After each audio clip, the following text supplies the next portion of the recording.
بألقي قصيدة الشاعر أنس الزغير.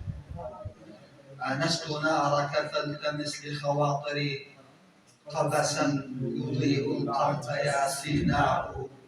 تربت يداي إذا حرمتك شافعا ومنعت حوضك أيها الشقاء. يا أيها المكتوب في أعماقنا أنت الكتاب وكلنا قراء. يا ابن عبد الله ما بلغ الهوى منك الذي يرجو ولا الشعراء. كم غادر الشعراء من نظم وكم راحوا على طرق البيان وجاءوا.